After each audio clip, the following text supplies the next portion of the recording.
이 세상의 광기를 해독하고 싶다면 시선을 바꾸는 단 하나의 비결을 터득해야 합니다.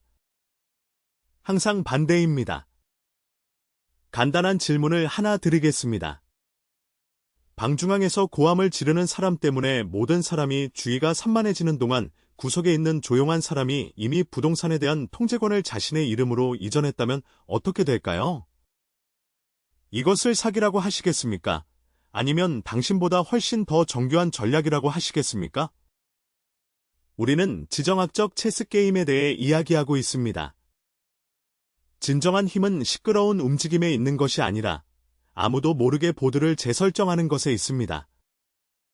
미국과 중국 간의 분쟁, 트럼프의 부상, 일본의 전략적 각성 등은 모두 통제, 인식, 그리고 작용하는 세력에 보이지 않는 무게에 대한 보편적인 진실을 드러냅니다. 투자의 세계에는 신호와 원인을 구별하는 법을 배우는 황금률이 있습니다. 오늘날에는 그 원인이 너무 커서 거의 눈에 띄지 않게 되었습니다. 수년간의 협상과 압박 끝에 어느 날 아침 잠에서 깨어보니 상대방이 조건을 논의하고 있는 동안 이미 게임 규칙을 다시 작성했다는 사실을 알게 된 국가를 상상해 보십시오. 그것이 바로 일어난 일입니다. 망치를 들고 있기 때문에 몸만 보는 남자에 관한 우화를 기억하시나요? 최근 몇 년 동안 미국은 이 사람처럼 행동해왔습니다. 관세, 무역 전쟁, 엄청난 제재를 가하는 트럼프는 마치 망치로 벽을 치는 거장처럼 보였습니다. 시끄러운 소음과 눈에 보이는 충격은 있지만 실제 내용은 거의 없습니다. 그리고 여기서 불편한 질문이 제기됩니다. 이 모든 노력이 헛된 것이었습니까? 아니면 중국이 전략적 결정을 내려 미국이 대응할 준비조차 되어 있지 않았던 걸까요? 이것을 이해하려면 행동심리학의 개념인 과잉반응 편향을 소개해야 합니다. 미국인들은 승리에 익숙합니다. 자신의 이익이 위협받고 있다고 느낄 때 그들은 소음이 위안이 되고 자신감이 잘 팔리기 때문에 격노하고 야단법석하게 반응합니다. 단기적으로는 효과가 있습니다. 겁을 주고 위협하고 시간을 벌게 됩니다. 그러나 장기적으로 보면 약점이다. 당신이 하려는 일을 세상에 알리는 동안 상대는 이미 세 걸음 앞서 묵묵히 일하고 있기 때문입니다. 미국이 정책을 논의하는 동안 중국은 결정을 내렸습니다. 이것이 민주주의 체제와 권위주의 체제의 근본적인 차이점입니다. 하나는 토론하고 다른 하나는 실행합니다. 그리고 이러한 중국의 결정 중 하나가 게임의 판도를 완전히 바꿔 놓았습니다. 그것은 단순한 보복이 아니었습니다. 그것은 유치한 일이었습니다. 이는 과거에 대응할 뿐만 아니라 미래를 다시 쓰는 전략적 이동 작전이었습니다. 제가 투자에서 중요하게 생각하는 개념인 경제적 해자의 관점에서 이를 분석해 보겠습니다. 지속적인 경쟁 우위를 지닌 기업이 번영하는 이유는 경쟁자가 극복할 수 없는 장벽을 구축하기 때문입니다. 지정학적 측면에서 중국은 자체적으로 도랑을 파고 있습니다. 더 잘 말하면 미국이 건설하려고 했던 도랑을 우회하고 있습니다. 그것은 중요한 광물을 통제하고 반도체 체인을 지배하고 미국의 손이 닿지 않는 평행 금융 시스템을 창출하는 일이 될 수 있습니다. 적이 미사일에 필요한 니오브나 전기 자동차 배터리에 필요한 리튬을 통제한다고 상상해 보십시오. 수십억 달러의 관세가 무슨 소용이 있습니까? 아니면 지정학적 동맹에 대해 생각해 보세요. 러시아와의 화해, 브릭스 강화, 중동과의 전략적 협정입니다. 중국은 병렬 시스템을 구축하고 있다. 내가 귀하의 네트워크에 참여할 수 없으면 나만의 네트워크를 만들고 내 네트워크에서 규칙을 결정합니다. 그리고 가장 무서운 것은 이 네트워크는 이미 지구의 자원, 인구, 그리고 곧 군사력의 대부분을 집중시키고 있습니다. 그러나 정말로 중요한 것은 이 책략의 형태가 아니라 그 의미입니다. 중국은 더 이상 미국의 압력에 반응하지 않는다는 것을 입증했습니다.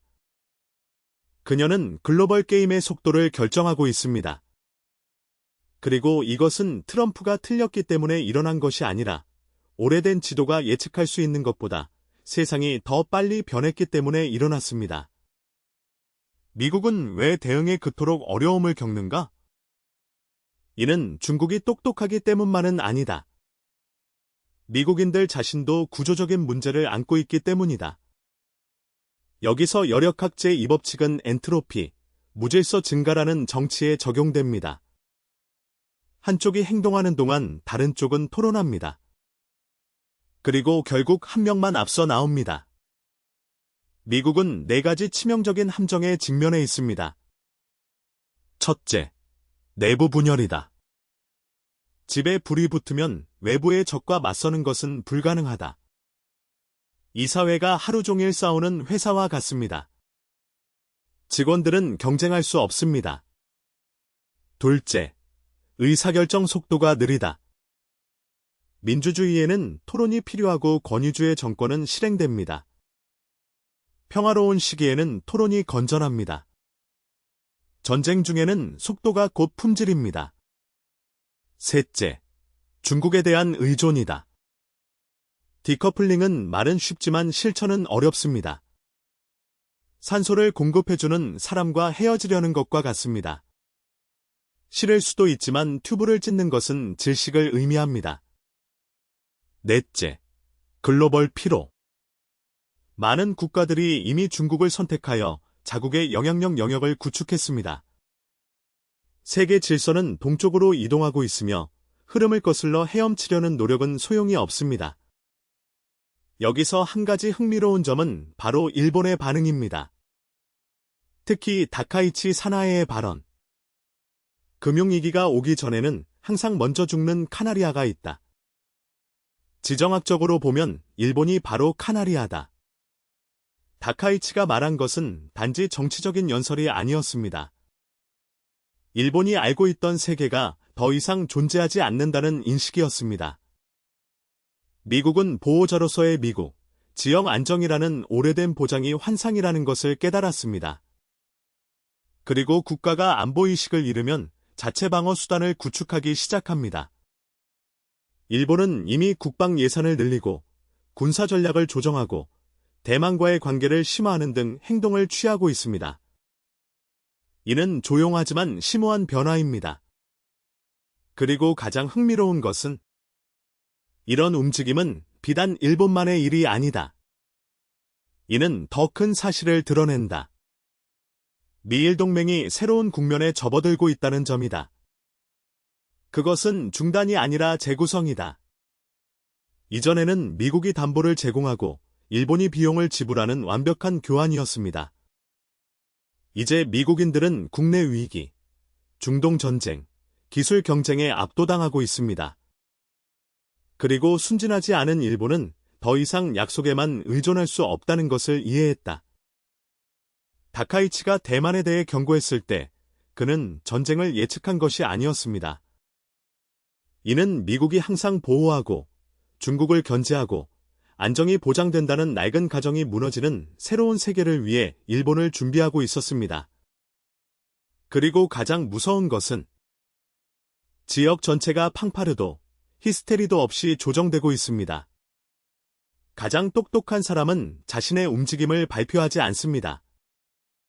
준비에는 소란이 필요하지 않기 때문입니다. 이제 미국으로 돌아가 보겠습니다. 이 새로운 게임에서 그의 위치가 드러났습니다. 일본은 우연히 조정하는 것이 아니라 미국인의 리더십 능력 저하에 대응하고 있습니다. 미국은 여전히 세계 최대의 강대국이지만 지쳐 있습니다. 그 힘은 분산되어 있습니다.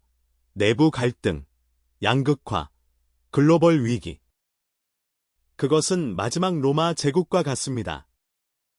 야망이 너무 많고, 문제가 너무 많고, 통제력이 너무 적습니다. 미국이 토론하는 동안 중국은 행동한다.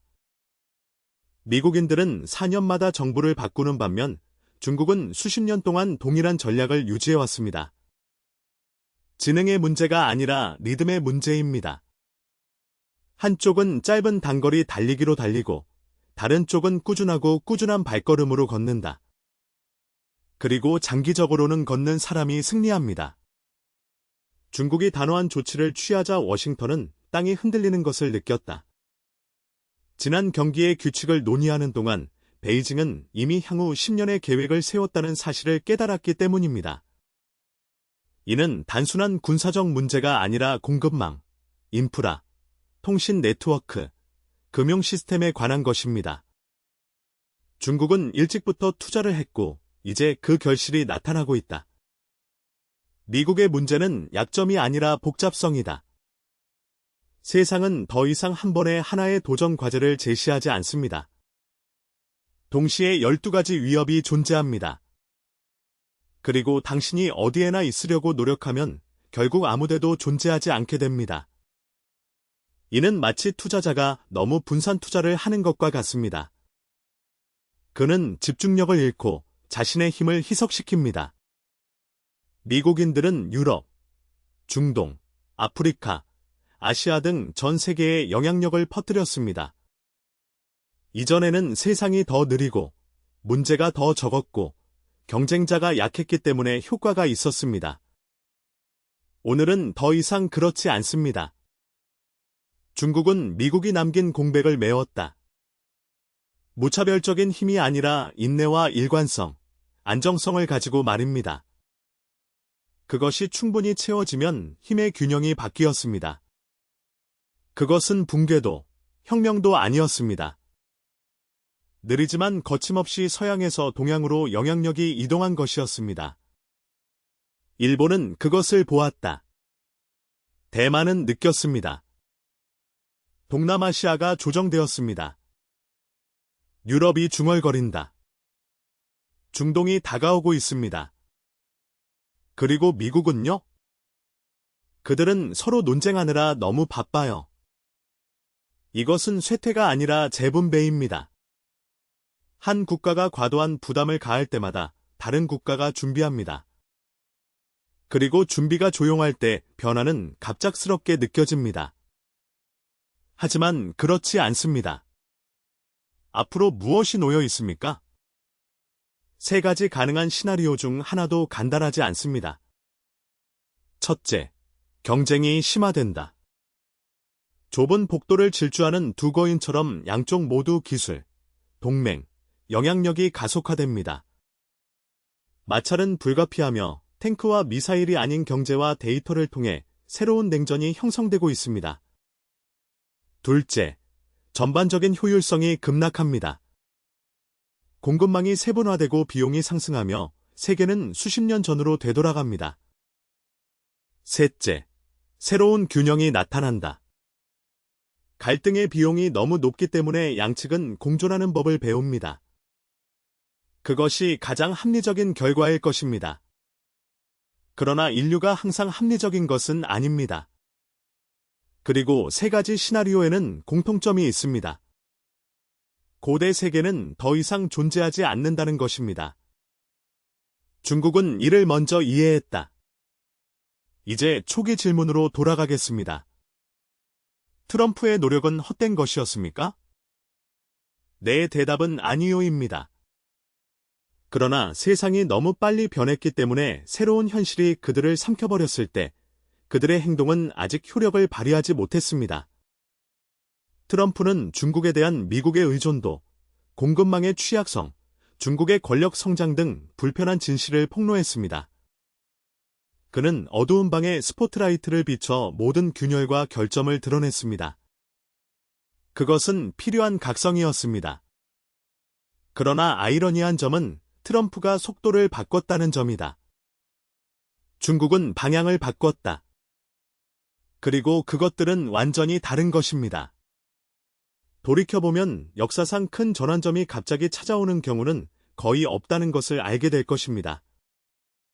이것은 폭발, 선동적인 연설 또는 군대 이동이 아닙니다.